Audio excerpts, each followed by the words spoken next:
In the News for January 9th, 2025 or 2026. Okay, I'll start over. I was going to make a joke out of it, but yeah. Oh my goodness. I've even written a check. Well, I don't think I've written a check, but if you look behind you, it says 2026 above your head. So, I know. Okay. See, maybe I'll just leave this in. Welcome to In the News for January 9th, 2026. I am Brett Burney from appsandlaw.com. This is Jeff Richardson from iPhone JD. Hey, Brett. It is the first full week of 2026. I'll make sure that I emphasize that 2026. And there's a huge event going on in the technology world right now, Jeff. We are not there, but every year now, usually the first few weeks of January, the CES conference, Consumer Electronics Show, happens. It is huge. It's out in Las Vegas. So many of our technology people that we follow are out there. In fact, we even interviewed Steve Embry. So we in November, he actually goes, he writes for Above the Law, a website where he's covering some of the stuff and, how it can be applicable even to legal professionals, for example. I mean, this is a huge show. I've never been. I've always wanted to. It sounds like it's a zoo, but I always like the fact that you are watching some of the journalists that are attending CES, and then you get to at least link on some of the new tools or gadgets or products that might be coming out that would be relevant to us. And first off here, you link to Cult of Mac about the new Belkin products that have been showing at CES.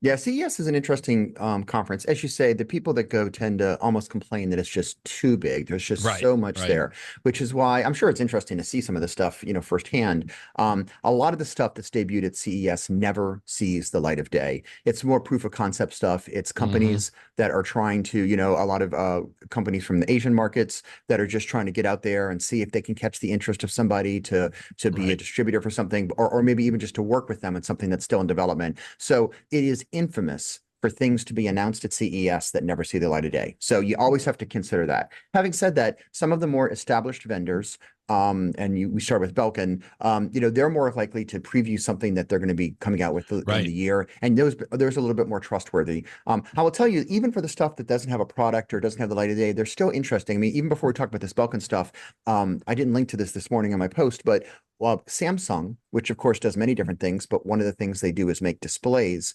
They were debuting a display at CES that could be folded and unfolded without having a crease in it, which gets to the idea of the folding iPhone. We'll get to that in a second because I think that's on our list today as well. But in terms of actual products, it's interesting that the folks that go through this and pull out some of the gems. That's interesting because it's an idea for something that you want to buy maybe now or maybe later on in the year.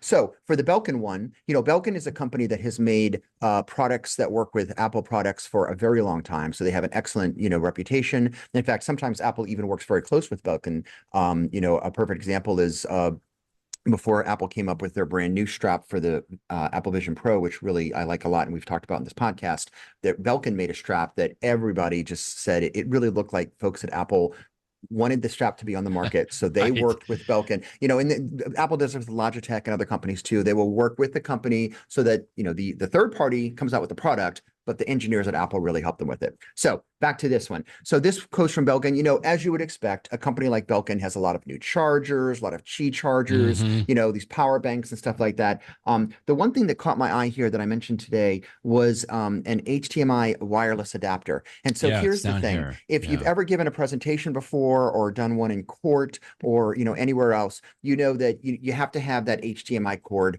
plugged into your iPad, to your computer, to whatever. Right. And I have had situations where just because the setup of the room is not great, maybe it's in a hotel for a presentation, it's like that HDMI cord, it's only gone so far, which means that you're stuck there. And, people, a perfect example is sometimes it's right there at the podium and they're like, well, of course you're going to want to speak from the podium. And I'm like, I like to walk around and move. Like, I don't necessarily want to be at the podium. And so anyway, Belkin has this wireless solution, which looks interesting because the idea is wherever that HDMI cord is, you plug one end in there. and then you plug the other end, the receiver, the transmitter, whichever one it is, into your, whether it's your laptop or your iPad or even your iPhone, whatever you're presenting from, and they speak with each other wirelessly. So you could then be in the back of the room, which is the picture that you're showing right now. The laptop's at the back of the room and the screen's at the front of the room. So I could totally see, if you do lots of presentations for whatever reason, I could really see a device like this being useful. I don't think they said when it's coming out yet or how much it costs. Or no, they do. They say 149 Q1. and Q1. So this is good. When they say that something's coming out first quarter, that means it's more likely to actually come out. Plus, I trust Belkin. They're not going to announce something that's just going to be vaporware. So anyway, I can't wait to try this. I mean, this looks so cool, because I remember the days that we would present wirelessly from our iPad through an Apple TV. Now, in the very beginning, Jeff, you remember that Apple TV and the iPad had to both be connected to the same Wi-Fi network. And then at some point, Apple sort of allowed us to do an ad hoc connection to where you still had to have the Wi-Fi turned on the iPad and the Apple TV, but you didn't have to actually connect to the Wi-Fi network. So you didn't have to be connected to the internet. And that really was fantastic, because I used to give a lot of presentations that way. And so here, what really caught my eye about this little adapter is that it works without Wi-Fi or without downloading an app or without downloading an additional driver. Now, it's still using wireless technology. They call it the low latency technology. So it could be, the same kind of Wi-Fi technology or even Bluetooth technology. I don't know. As long as it works, that's all that I really care about. Peer-to-peer. It's not going to require them to have you cannot trust wherever you get presenting to have a good network. Yeah, that's the point that I'm trying to make. And I just think that would be so helpful, because I remember the days like we have to figure out, like there would be times where at the very beginning, I didn't have access to a Wi-Fi network, and I would end up using my iPhone hotspot, which was just not a really good way to do it. Sometimes it would, or I would carry around one of those, jetpacks or MiFis or something like that to do. So anyway, I know there's some other products here from Belkin, but that just really caught my eye. It's like, if this can work so seamlessly without even having to download an app or a piece of software, that's going to be fantastic. So I guess the next one that I linked to was some of the Anker announcements. And, Anker also had some good ones too, a lot of charging devices and stuff like that. Anker is great. Yeah. I mean, I use Anker for most of my cords, a lot of my batteries and stuff like that. The one I mentioned on my post that looked interesting is actually the one that you're showing right now is cute too. Way back when Apple used to make a small little charger, it came with your iPhone, and it was only like a 5-watt charger. So it wasn't a ton of power, but it was nice because it's so cute and small, USB charger. And so this new charger that you're showing right here, it's got the same form factor, but one of the things it has is Anker has started to do this on their products, and some other companies have, is they're now putting screens on their power bricks. And so even a really tiny power brick like this, I like it because it gives you, of course, right now it's being cute and it says the word hi to you just to be friendly, but it can give you information. Sometimes if you're troubleshooting, having information of how much power is going in and out is totally useful. So I like that Anker's doing that on a bunch of their chargers. The one that I mentioned in my post today was this interesting power strip. We all have the thing that like you need to have a power strip because you have so many things to plug in at your computer or whatever. And I typically put the power strip on the floor, and then you get all the cords in it, and you can't figure out what cord goes to what, and dust gets down there, and it's aggravating. This product, and I've seen other things like this in the past, but this looks like a nice one. It sort of clamps on the edge of your desk. And so on the top part, like above the desk, it has things like USB, USB-C, and it actually has 2 regular old outlets if you just want to plug something in right here on the top of your desk. And then the other side of the clamp, which is underneath your desk, has, I think, 4 outlets. And so the idea is like you don't have to worry about the cord. And then of course the entire device has one long cord that goes to the floor. So there's only one cord that's going down to the floor where dust collects and stuff. And then everything else can be plugged in more towards the top of the desk. And if you're plugging and unplugging things, that can be a lot more convenient, it looks to me, than having to crawl under your desk, figure out, what is this cord? One of the things that I do in my house, Brett, is we have one of these label makers, I think Brother makes them, that you can like print out a little sort of a label. It prints little words on it. And then I do that, and it's a sticky thing, and I fold it over on the end of the cord so that when I'm underneath my desk on the ground, I can see this end of the cord is for my printer and this one is for my monitor, because otherwise you don't know what everything gets tangled. But so anyway, I thought this was a cute little idea. $70, which is, pretty consistent for these types of, AC outlet power strips. Plus it's got the USB and USB-C. So anyway, these are, I like it when people like Anker and Belkin and others, they take, technology that's out there and they're like, well, if we did this and we did this and we put it together, it would be this. And I'm like, oh, sometimes Right. those are pretty cool. So that one struck my eye. I know that the I can't remember the name of the Anker product that you have, that big battery that you've Mhm. reviewed in the past before. You still like that? Is it called I the Yeah, desktop thing? it's called something like the laptop power or something like that, but it's Yeah. really, I love that thing. I use it all the time. I was just using it yesterday, actually. I like that. And in fact, I have an Anker. I don't have a small one like this first one here, this nano charger, but I Hmm. remember I've probably had this almost for about a year and a half or so. But I got one of the big power adapters from Anker, is like 120 watt. It was because they were one of the first to really, I thought, do a good job with the GaN technology. What is that? Gallium nitride, I Yeah, believe, so it's so much smaller, right? it's smaller and it still can get a little warm, but it doesn't get hot like some of the other Hmm. plugs were, because I you carry just that one single Anker power adapter, and I can power my phone, my laptop, and my iPad just from that alone, because it has two USB-C and one USB-A.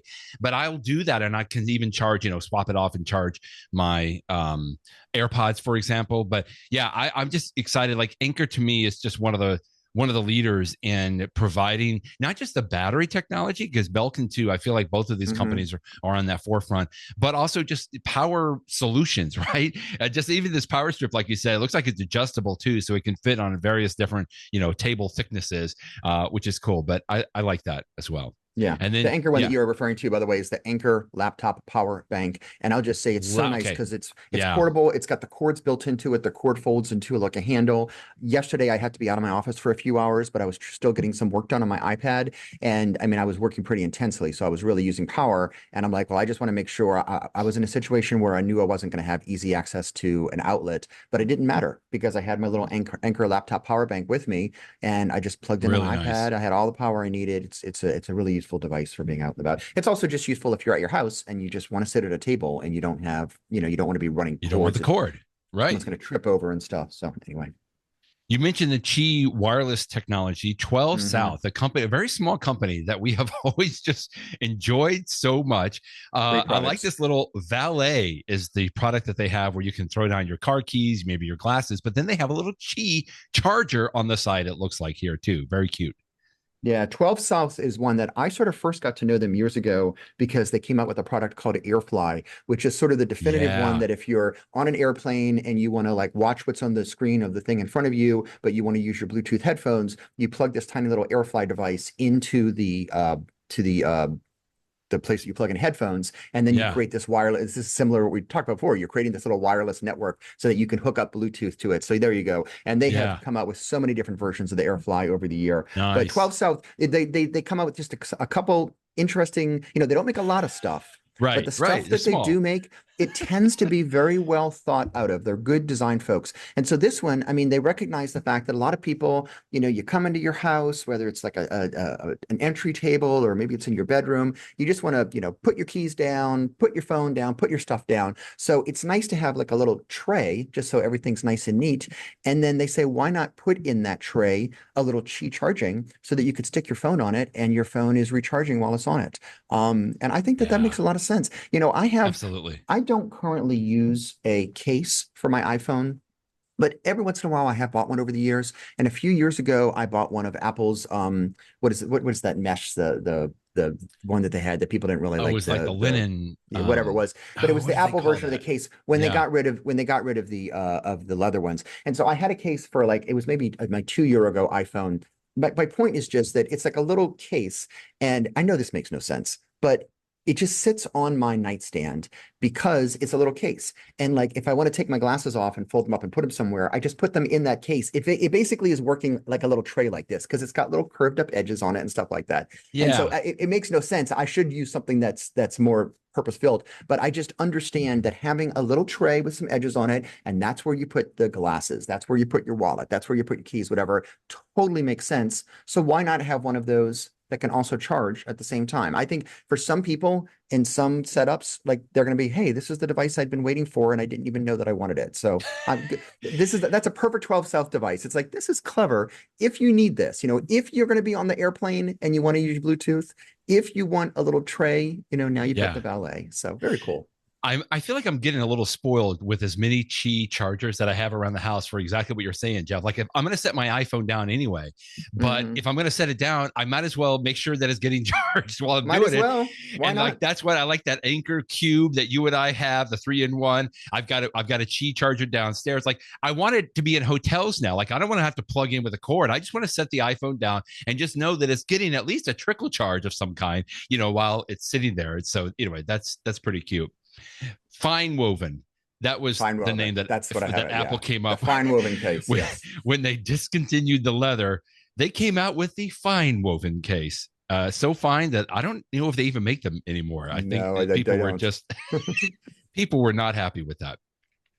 Well, I remember the day when Apple actually did have a presence at CES, right? That was many years ago, but I don't think that they've been at CES for a long time. You don't think so? Yeah, I actually don't think that they ever have. I mean, for a long time, Macworld was the weekend after Macworld. That's right. Yep. And so that was always the thing, is you could technically go to both, but you couldn't go to all of both. And so the idea, there were many years, for example, the biggest one was when the iPhone was introduced in the year 2007, everybody's eyes were on Macworld. And like, though, the rumors that the people at the CES convention weren't talking about the 10 million products in Las Vegas, they were all talking about what Apple was doing. Right. Apple people have been at CES in the past, like behind the scenes, but I don't think that Apple has ever been like a major presenter there, but most of the many other companies do. So if we still had some of those Macworld conferences, maybe this would have been the time we would have heard about the folding iPhone. You and I have talked about this quite a bit. It's a big rumor that we fully expect maybe this year, maybe not, maybe next year. But I really enjoyed this article from Jason Snell at 6 Colors today, to where maybe we don't think about an iPhone that can fold, but maybe we think about a foldable device that will fold into an iPad. Like maybe we're thinking about it in a different way. He says, will the iPhone Fold be a phone that you open or an iPad that you close? And I just thought this was a great take. Last week, you and I talked about some of the things that Apple might come out with this year. And we talked about the iPhone Fold. And one of the things I had in the back of my mind last week, but I don't think I mentioned on the podcast, was that there is this rumor, and it's just a rumor, so who knows if it's true, but somebody claims, oh, I know what the dimensions are going to be. And so he created a file that you could use with a 3D printer to print out something that would be the same size of this rumored iPhone Fold. And I've been thinking about it because my son actually has a 3D printer, and I was thinking, do I want to waste some of his filament just to see what it would feel like in my hand? Get a mock-up? And so, but anyway, that's what Jason did here, is he found that mock-up and he printed it out. But the point of Jason Snell's article is, and again, who knows if it's correct or not, but what's interesting about this shape is if you look at it, if you're looking at the video right now, you can see it's not the height of an iPhone. It's shorter. It's almost like the size of like a little field notes notebook or something like that. And you're like, well, why would you have a device that is different dimensions from the iPhone? And the reason is because if you have a device of this dimension, when you open it up, it's then going to be in the aspect ratio of a 3:4 screen, which 3:4, which is the aspect ratio basically of the iPad since day one. It's changed a little bit one way or the other, but it's a very familiar shape. And so what Jason's point is if Apple's gonna make a device that folds, you can go two ways with it. The way that the current most of the Android folks are doing that make these is they make something that looks basically like a smartphone, and then when you open it, it's almost a square. So the dimensions look proper for a phone, but it's just a little, and the squarish shape could be useful if you're doing something like Instagram, because that's sort of the natural shape of, Instagram posts. True. But for using like multiple applications like an iPad, it's maybe not enough space. Whereas if the Apple went this way, it would mean that it's perfect dimensions when it's unfolded, and then when it's folded up, it's something different. And so what Jason is saying is, Apple was probably thinking, what's the more useful mode of this folding device? Is the more useful mode when it's closed or when it's open? And what his pitch is, and it makes a lot of logic, is like the real pitch of this device is that you can do so much more of it when it's open, but you want it to close so that you can stick it in your pocket. Whereas an iPad, you can't really stick an iPad in your pocket. Even an iPad mini, you'd have to have like a cargo size pocket, but you're certainly not going to put it in your shirt pocket, right? And so his thought was, the iPad works so well and it's so useful that he thinks what people would really want is an iPad that can get smaller, not an iPhone that can get bigger. And so if you start from there, I that like it it. makes more Right. sense to have an iPad that could get smaller, then this aspect ratio that is rumored to be the one that's, who knows if this is correct or not, he goes, it does make sense. Now, it's not that when it's folded up, it will probably still have a screen on it. So you can still interact with it just Yes. like you would interact with your Right. iPhone. It would be Right. sort of just a short and stout iPad, a phone. It reminds me way back when Apple used to make the iPods, they had all sorts of different shapes and sizes. But one of the generation of iPods was Hmm. really sort of short and stout with a little screen at the top. And so that shape can work. This would be probably a little bigger than that, but the same dimensions. And I think Jason has a good point here. So it'll be, again, this is if Apple does come out with this device this year, it's going to be so fascinating to see how they make the pitch for it, what use cases they say really work for it. But looking at this, it just makes me think that I think he may be onto something, that this might be the shape that would make more sense. So just really interesting. I think what I got most excited about looking at this is that Apple truly has an opportunity to maybe reinvent the general shape of what we consider to be a mobile phone, right? We've gone through some of these generations before with what we used to call the candy bar phone, and we called the flip Right, phone, right? The old right. Motorola. And we have been living with this same iPhone shape for so many years now, almost 20 years at this point, that when we say phone, like immediately we think of that shape. Just it's the same as you and I, when we say the word document, we think of an 8.5 by 11 sheet of paper. And I just get excited about the fact that maybe Apple is doing something a little bit different. And I'll tell you, as an example, I had a colleague that had a Galaxy Z Flip 7, a Samsung phone. Now, we don't Very talk a whole lot, interesting shape. Yeah. but this was interesting because when it's closed up, you can see right here on the screen that I'm showing, it literally is like a square. Let me see if they've got a little bit of different. Yeah, Here's a it's like little a video. standard iPhone size that folds from top to bottom, Correct. so that you end Correct. up with this tiny little square that fits in your pocket. But there's still a screen on it. And that's what Yeah. caught my eye because I don't usually have this on my radar as something to be looking at. But it was this little square that could easily fit in his shirt pocket, in his pants pocket, but it still had a screen on there to show the time and to show some updates. Now, I don't know if this Z Flip does this, but I remember then you could unfold it so it looks like the typical shape of what we would consider to be a phone today. And then at least the model that he had, maybe this one isn't the one, he could unfold it and then he could additionally unfold it to be more like a square, similar to what we were just talking about. It wouldn't be like the size of an iPad, but so it was almost like he had two unfoldings of this phone that he could do on this. And you've seen some of these probably in the wild, and others have as well. I don't know if this particular model does what I'm talking about here. I don't think it does, but the fact that you could actually have three different ways you could use it: as a little square, open it up as like a regular long phone, and then if you have another screen, you could even open that up to be maybe like this 4:3 kind of an angle. Obviously no one knows. I'm just saying from a speculation. Just reading through Jason's article here just really got me to expand my excitement and like, oh, wait a minute, we are thinking about this as a phone that you can open, but what if it's an iPad or just even a different kind of an idea of what it could do? Because I feel like Apple could be one of the companies that could really push the boundaries a little bit more than others. It'll be interesting. Another report, if you have an iPad or a Mac that you haven't upgraded to 26.2, so that'd be iPadOS 26.2 or macOS 26.2. I did both of these updates this morning because this story from 9 to 5 Mac by Chance Miller, interesting to me. It could unlock a little bit of faster Wi-Fi on these devices. And I'm like, I don't know if I'm going to see this or not, because some of it will depend on even your router, in your own network, wherever you're working. But I'm like, hey, if it can't hurt, I'm definitely going to upgrade. And so I did that this morning. 26.2 came out about a month ago in like mid-December, maybe 3 weeks ago.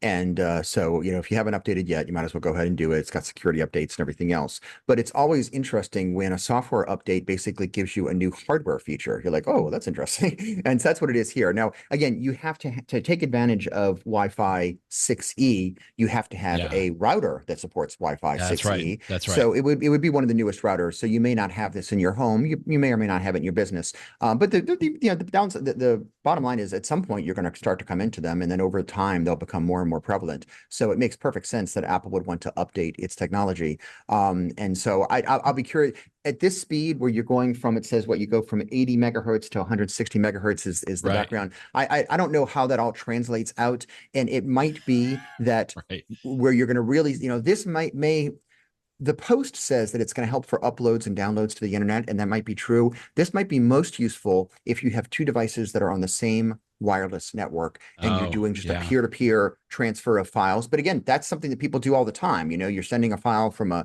server to a laptop or from an iPad to something else, and it's nicer if that's even faster. So it makes perfect sense that Apple would add this, but I particularly like the fact that something that I think of this as a hardware feature. What kind of Wi-Fi do you support? But it's actually the software, just a regular software update that unlocks this. So it's always fun when you have something and it gets even better without you having to buy anything new. So again, this is not for an iPhone, although I assume that there's some improvements could be made on there, right? Is it not on the iPhone? At least Chance Miller just talks about iPad and macOS here. I don't know that he mentions that it was on an iPhone. Yeah. Good point. And so I don't know if already, the improvements have already been baked into the updates for iOS 26.2.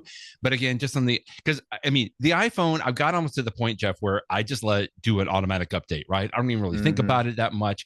But I got to tell you, sometimes, specifically on the Mac, I have to make sure that I manually allow it to update, or I'm aware of it. Like it doesn't seem like it automatically does it. I mean, I know I've got the automatic updates on there, but when I checked this morning, it had not automatically updated. So I went ahead and pushed it for my Mac and my iPad. Anyway, just good updates on that. You and I have also been big fans of the Apple credit card, which we don't talk just a whole lot about. This has been out at least for maybe 5 or 6 years. I want to say it came out in 2019. The Apple credit card, which is weird. I remember when it first came out, people talking about this. It's like, Apple, you're a technology company. What in the world are you doing, dabbling into the finance side? But I love the Apple credit card, Jeff.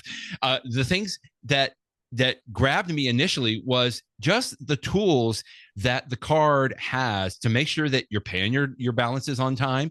It gives you all of the information that sometimes I find in other places some of the information is just obscure. Like if you go to Chase or some other places, it's hard to find like your current balance, how much the balance. And I just love there's a circle that tells you how much you can pay and then how much interest you'll be paying if you don't pay it off by that time. Like a lot of really transparent information. And I've always appreciated that.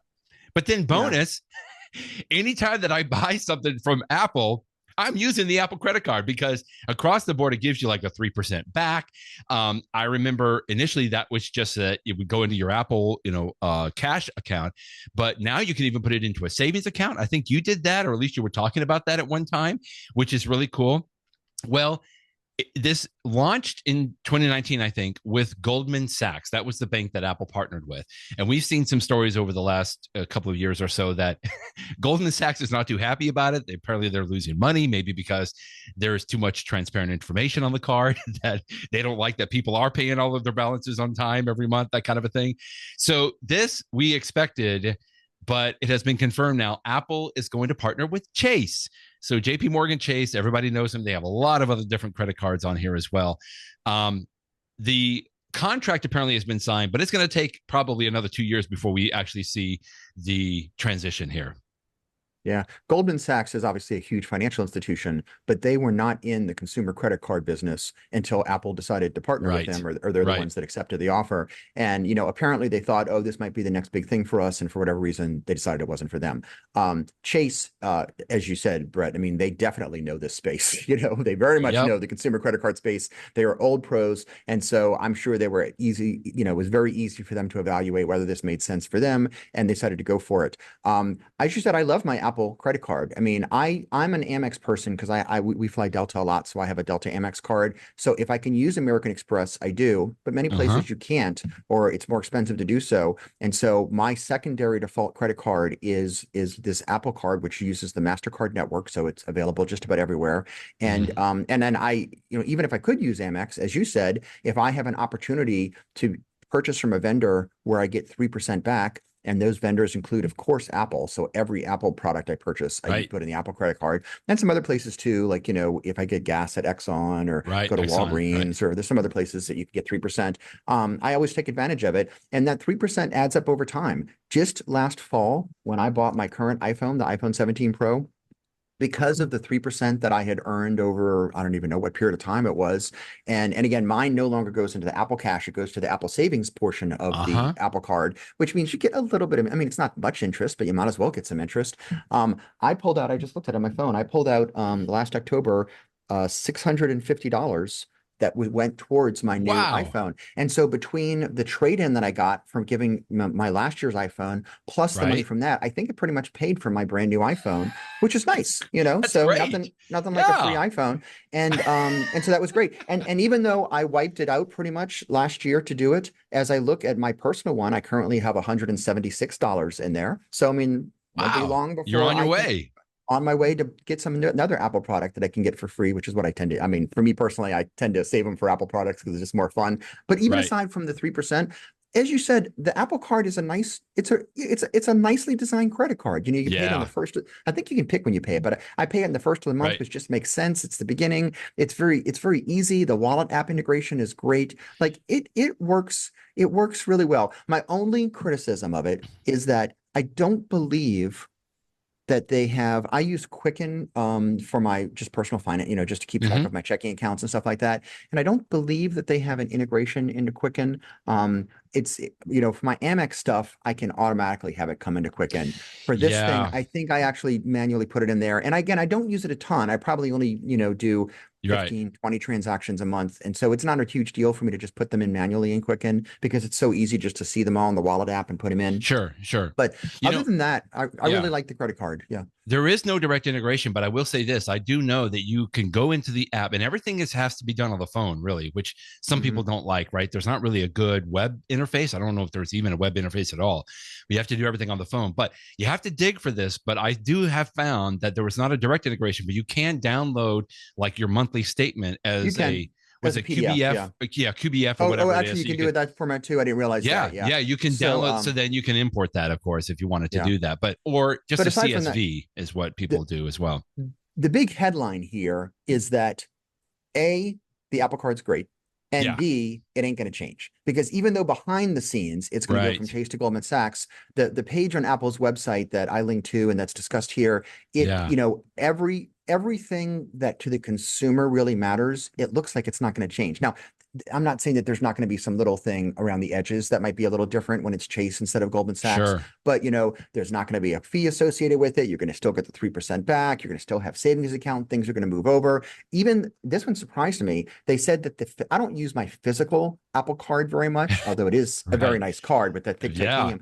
But they say that the same physical card will continue to work. So I guess that means the number will be the same. So, I suspect that when this transition happens about 2 years from now, people are not going to even know. And this is the big one for me because it's been about a year. There have been rumors out there in the Wall Street Journal and otherwise that Goldman Sachs just wasn't happy with being in this business and they wanted to pull out. Not that they necessarily had a problem with Apple. They just didn't want to be in the consumer credit card business.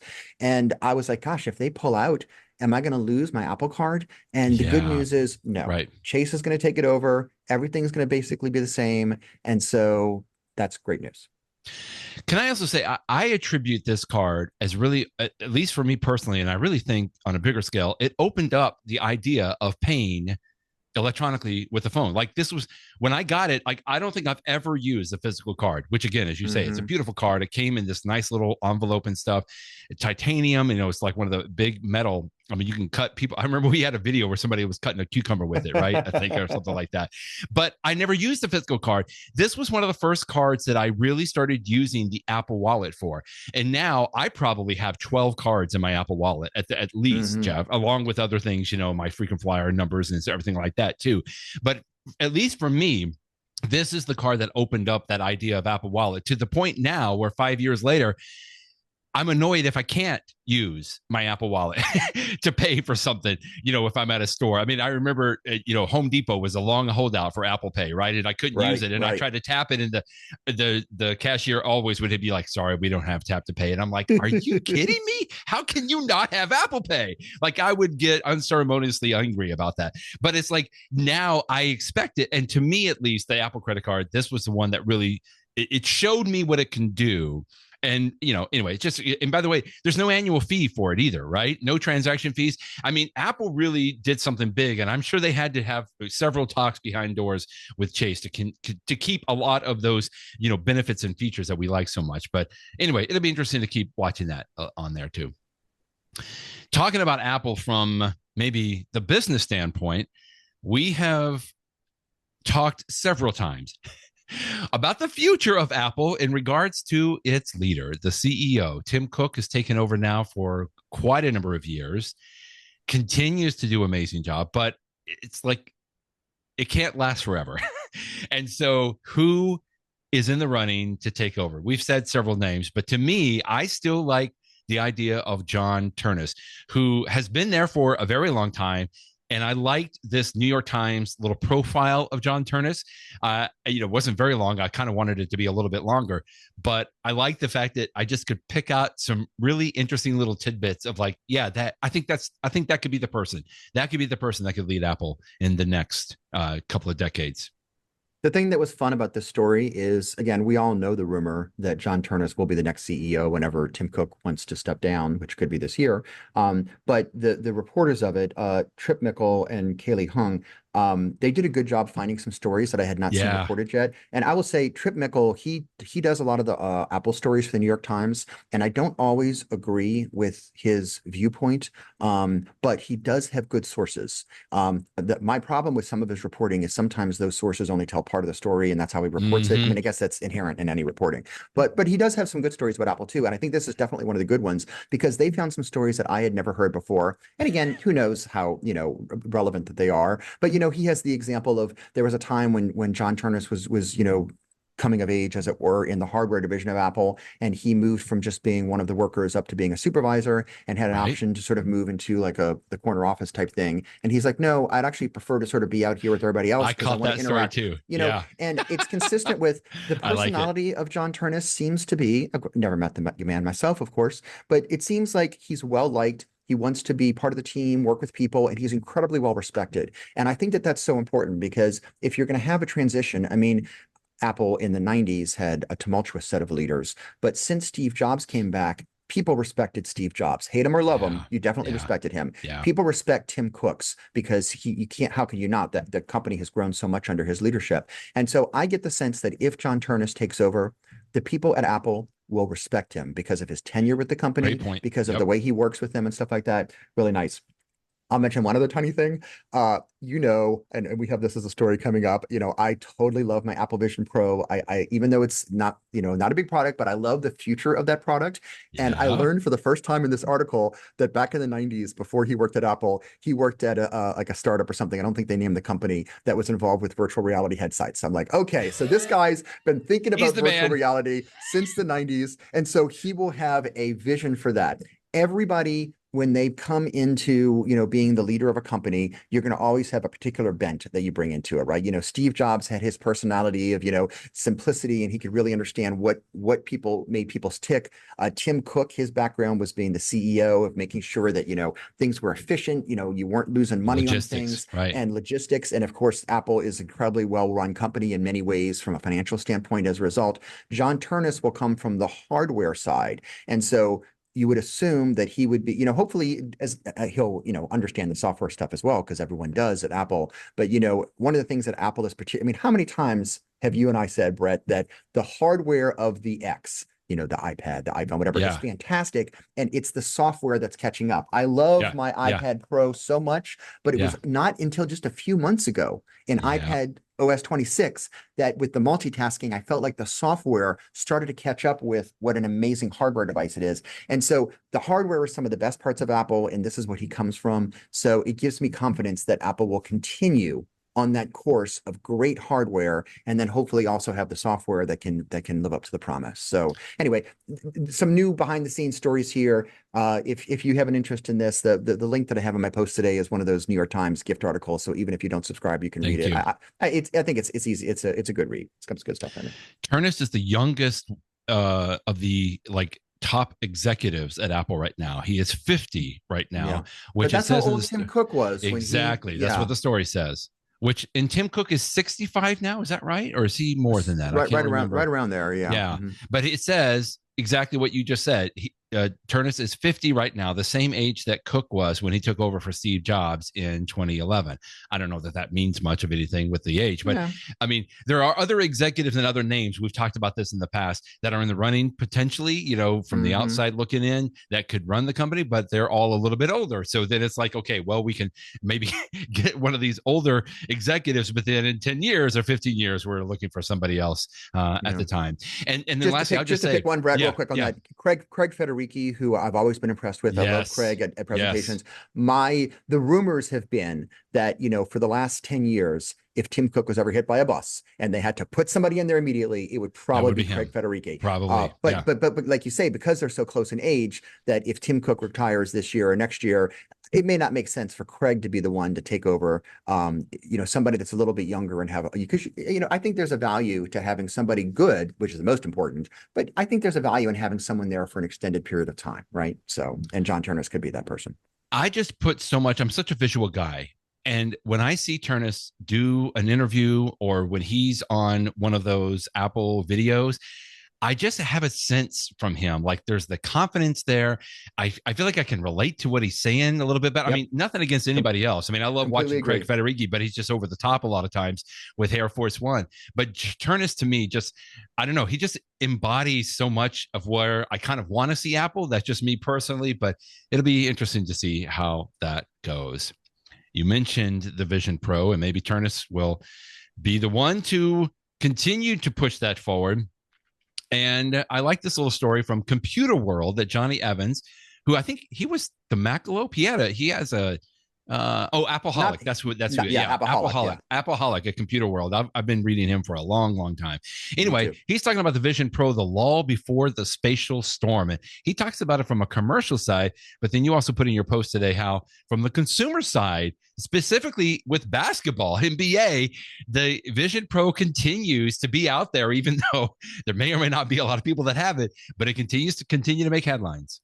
Yeah, so a couple related stories here. The biggest, of course, is that we all know that the Vision Pro, as cool as it is, and even though Apple did recently come out with the second generation to make the processor faster, it's basically the same as the one from the day one. Right. The big story is that this is Apple putting a stake in the ground because in the future, 5-10 years from now, I think there's a real future to this spatial technology. I think Tim Cook thinks so. I think John Ternus thinks so too, perhaps based on what we just said. And so that's what's most interesting to me is that Apple is there now so that when it becomes a big deal in the future, they will be there. They were there in the beginnings of GUI computers with the original Macintosh in 1984, and that developed over the decades. And, we had smartphones before the iPhone, but when the iPhone came around in 2007, it changed everything. And yet that first model, so few people used it because of its limitations and its newness. But over time, it became, so this is what I think the future of the Vision series, whether it's the Vision Pro, the Vision Non-Pro, whatever it is. So interesting parts about this article. First of all, he mentions that the current generation is particularly useful for a lot of enterprise, for big businesses, which is the focus of the Computer World magazine, of course. And, everything from medical, we've talked about these stories before, a doctor doesn't have to worry about physical displays. They could, see the real world as they're doing an operation, and they can see virtual displays at the same time. A lot of industries where if you can, be looking at something in the real world and also have augmented reality information around you, it can make you much more efficient from your job. As an attorney, I don't use it all the time, but I often, when I do, I love being able to make it work well. You have to hook up to a computer, but like I can have this huge monitor, way bigger than I've ever had before, that I could have Microsoft Word and my Westlaw and my, documents and everything everywhere. And it can be really useful to be working in this environment. It reminds me of the old Minority Report movie from way back when. Love it. That is the present, but that's for business. And as he says that a lot of businesses purchase like 100 of these things and use them and stuff for that very reason. But he thinks, and he quotes, I think it's Ming Chi Kuo or one of the analysts that say that Apple believes that the real future is going to be more consumer adoption. And of course, to do that, they got to get the price lower and stuff like that. And so that's just sort of a real natural, juxtaposition to the other story that's in the news this week, which people love live events so much, especially live sports.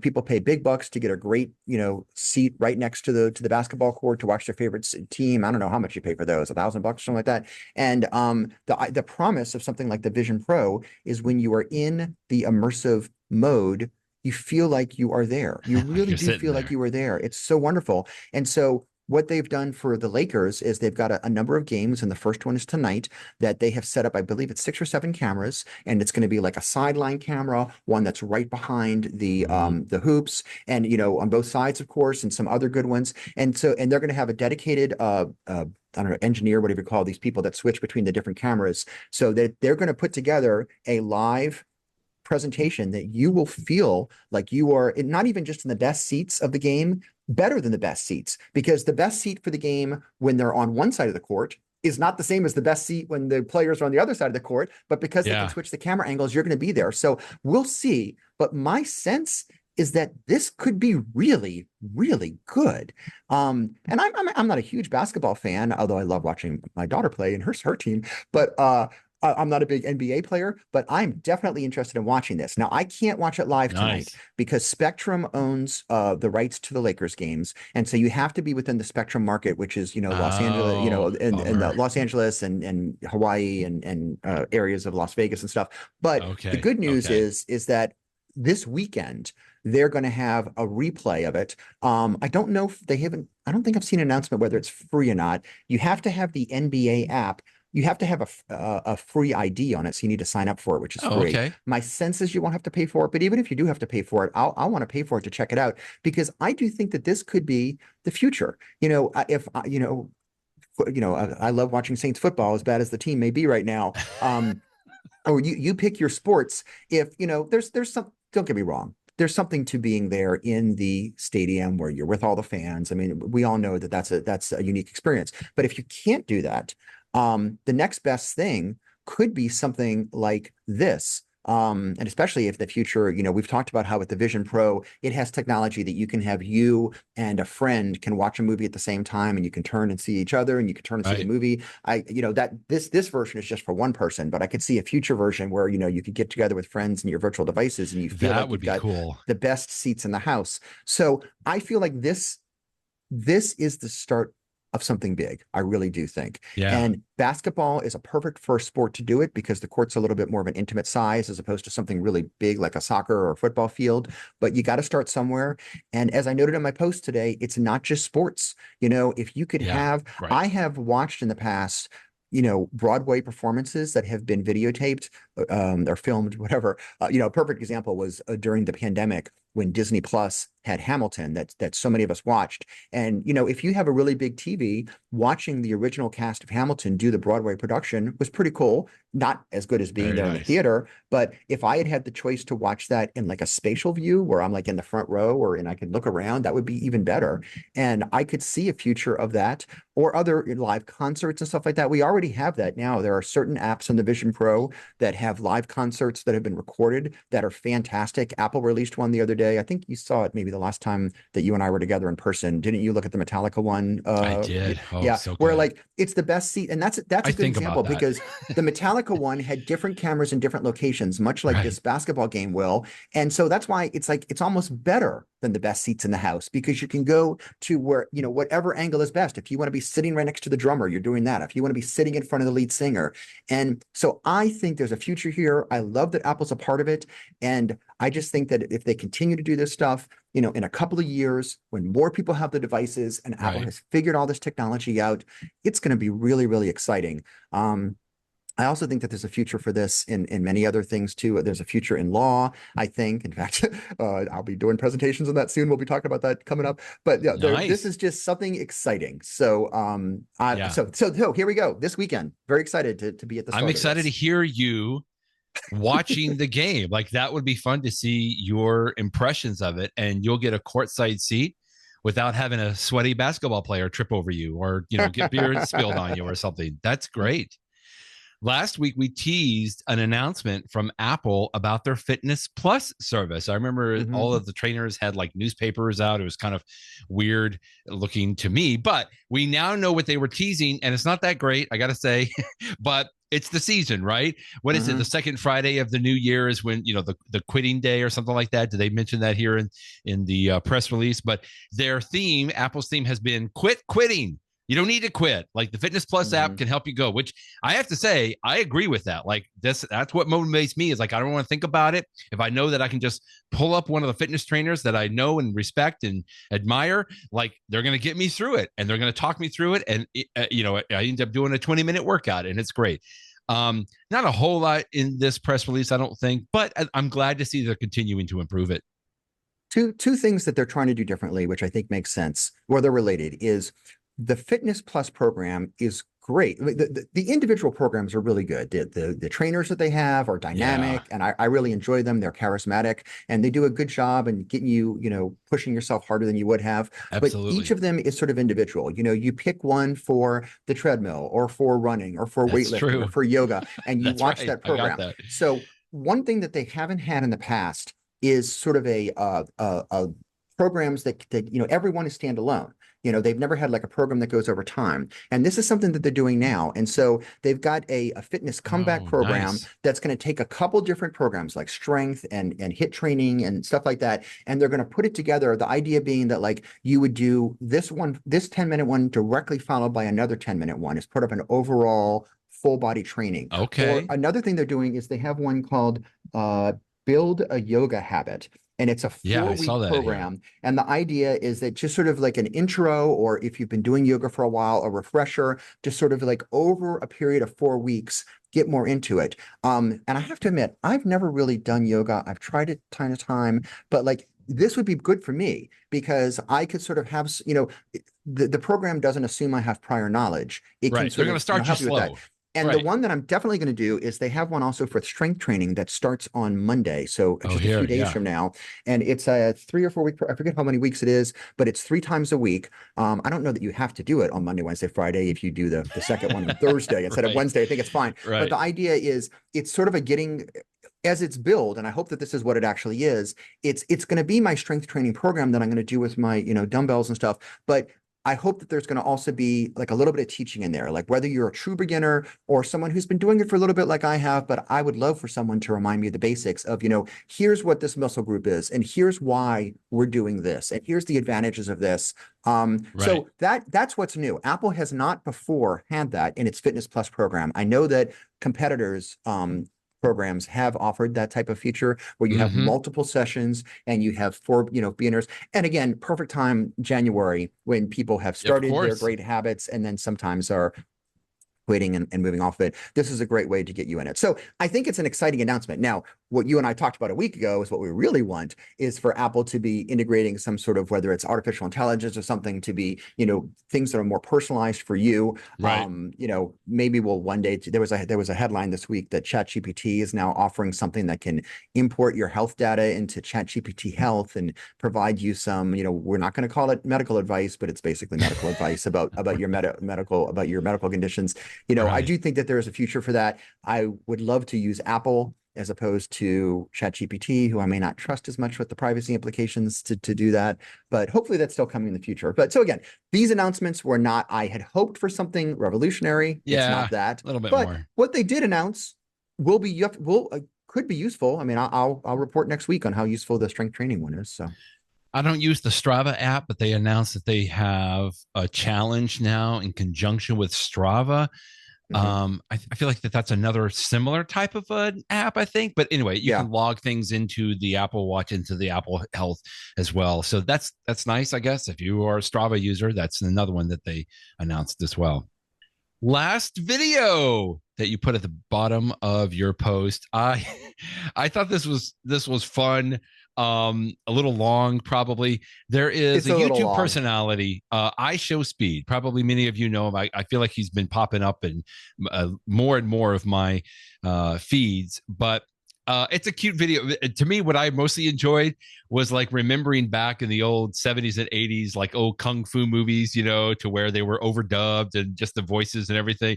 They really did a great job of nailing some of that. And so the story is pretty funny. The video is called "The Master of Speed and Stability," and it's sponsored by Beats Pro, which is Apple, of course. Yeah. But I just thought it was really cool. It's worth watching. It's a little fun. Yeah, the shtick of it all is that Beats Pro do a great job of staying on your head because they go around your ears. So even if you were shaking around and doing kung fu moves, they're not going to come off. Kung fu, right? And as I mentioned, that's the reason that my wife uses them, is because they fit her ears better. And so you get a lot of the advantages of an AirPods Pro. You've got the noise cancellation, you've got the integration, easy to set up. All the things that you love about an AirPod. But if you don't want something tiny like an AirPod or AirPods Pro, if you want something a little bit bigger because it's more stable, and goes around your ear with too. Beats Pro. Yeah. So for some people, we talk about AirPods all the time, and I love AirPods, but let's not forget that Power Beats Pro are for some people the perfect device. And this video sort of shows it. It does go a little long, but it's so cute. It's fun. It's fun. In the know. Since we were talking about fitness, I thought I'd bring this up today. If you have the settings on your Apple Watch, and let's say that you're out walking, so my wife and I just back in November went to Athens. We did a lot of walking, right? All the different sites and things to see. And if you have it turned on, I forget exactly what they call it down here. Let's see, it's down here in this area. Start workout reminder.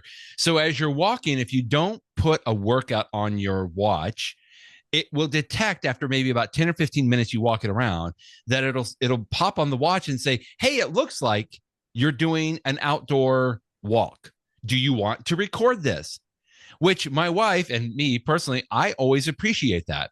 I'm like, yes, that's great. Thank you. I do want to record this walk and I'm going to get some additional steps. You can also make sure that this is turned on in the watch app on your iPhone. It's called Start Workout Reminder.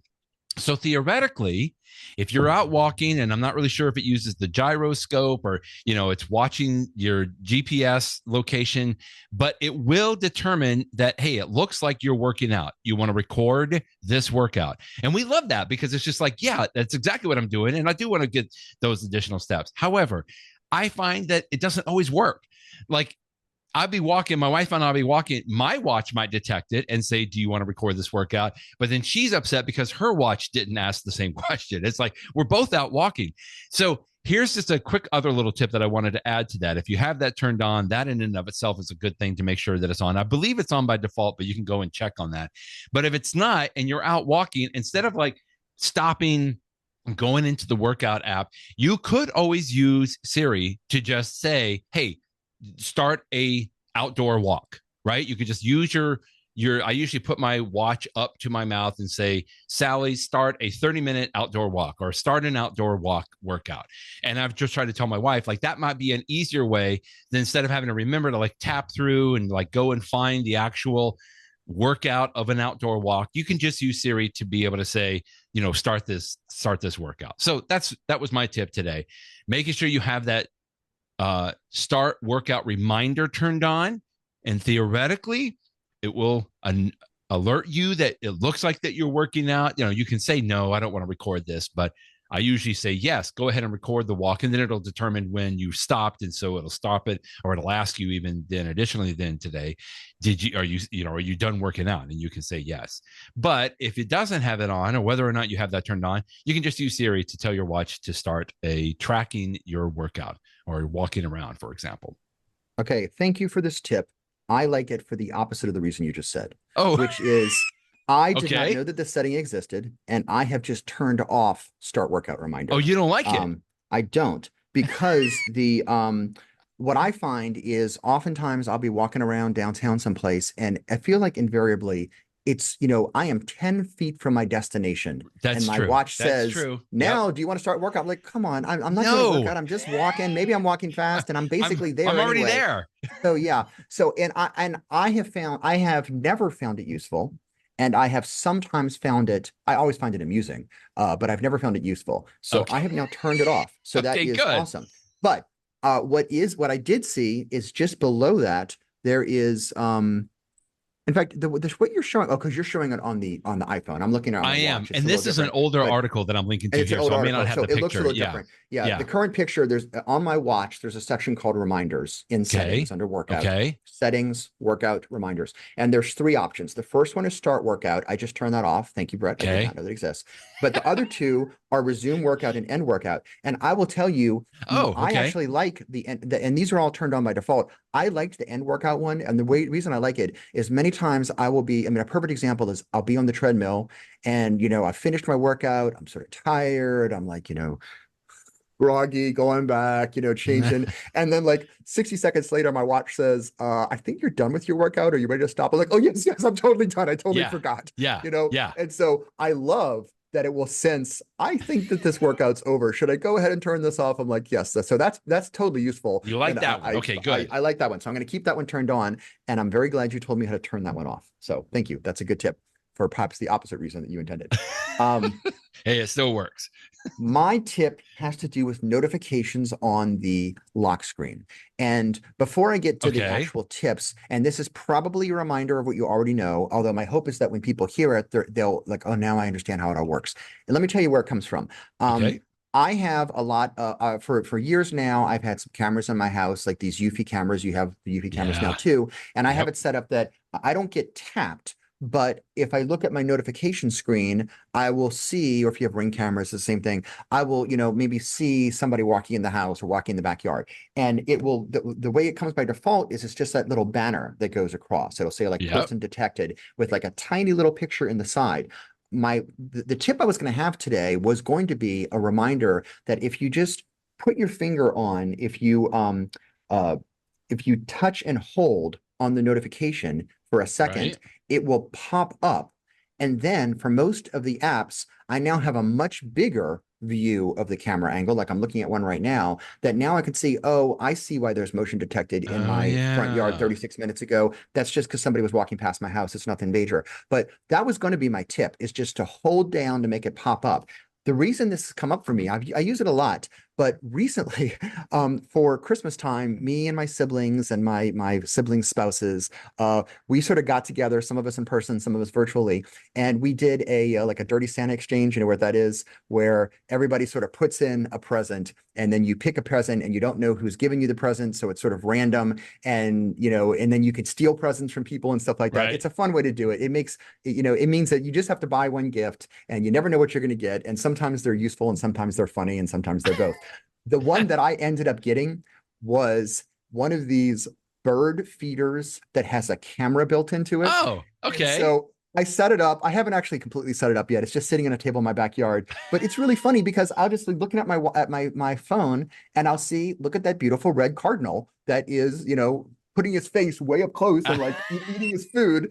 And I'm like, oh, that's sort of cute. And so I will, with this tip, I can sort of hold down and pop it up and see that cardinal bigger. And then of course, if I want to, I can use the app and I can like download the video and save it. Oh, nice. All my bird friends and stuff like that. So, so all of this led me to say, so that was going to be my tip, is just hold down. But I actually want to make my tip a little bit broader today. And this is on the Apple website. There are 3 ways that you can work with notifications on your lock screen. The first one that you can do is if you, when you're looking at your lock screen, you will see the notifications will be grouped, and if you have the AI, it will give you like a little summary of them. But if you tap once on the group, it will expand the group, and I'm sure we've all seen this happen before. You tap once and it will expand it, and then you can see all the different notifications. And if you want to unexpand that, there's going to be a little thing that says show less at the very top, and you tap that and it goes down again. So you can make it go up, go down, and you can turn off the grouping messages, but I actually like it. So like all the messages from within an app, like all of my bird notifications are going to be grouped together, and I can expand them. And then I can press that show less and go down. So that's the first one. The second tip is the one that I mentioned, that for many apps, and camera apps are a perfect example, but it's not just camera apps. Like the Reddit app on my phone will sometimes give me a notification. And if I hold down on that, it will expand it and it will show like the picture or whatever, the algorithm wants to show me. But many notifications, if you tap and hold, You can either view an expanded version of it. Some apps offer quick actions that you can do. So that's my second tip, is to tap and hold on notifications. Doesn't work on all notifications, but many times it does. And then the third one, and this is the one that perhaps people always know, is if you're looking at a notification and you're like, oh, I want to do more on that, you can tap it. And of course, it will open up the notification app. So it will open up the Reddit app or the Eufy app or the whatever app it is, or whoever the notification is, the New York Times app, whatever it is. So, so those are the three things to know: is expanding and collapsing groups, tap and hold to make it big and sometimes act upon it, and then just single tap to launch the apps. I'm sure we've all done this in the past, and I knew these in the back of my head, but when I saw them all grouped together on the Apple website, and you're showing it on your screen right now, then it was like, oh, now I see the big picture of all the things you can do with notifications, and it was a nice little reminder for me. So maybe this is helpful for others as well. Excellent. Yeah, it's good to know how to better interact with some of the notifications. And frankly, I see a lot of people that when I look at their screen, I'm like, how can you not be taking better advantage of either the grouping side or like get rid of some of these? Anyway, it's almost like, there's too many notifications sometimes. And I always enjoy knowing a little bit of additional ways and methods to interact with them, or to lessen them, or to just be able to better handle them. Because like a lot of times when they're grouped together, like you're saying, I'll just dismiss all the group, like all the Eufy camera. Like I know somebody's out, working in the yard or something like that. I don't need to go through each one of them. So I can dismiss the entire group, that kind of a thing. So it's good just to have that knowledge so that, you're not wasting time on doing that. Good stuff. Thanks, Jeff. As always enjoy your In the News blog post and doing the podcast with you. So much so that we'll talk with you next week, and we'll hear about the NBA game that you watch on your Vision Pro next week. Thanks, Brett. Bye-bye, everybody.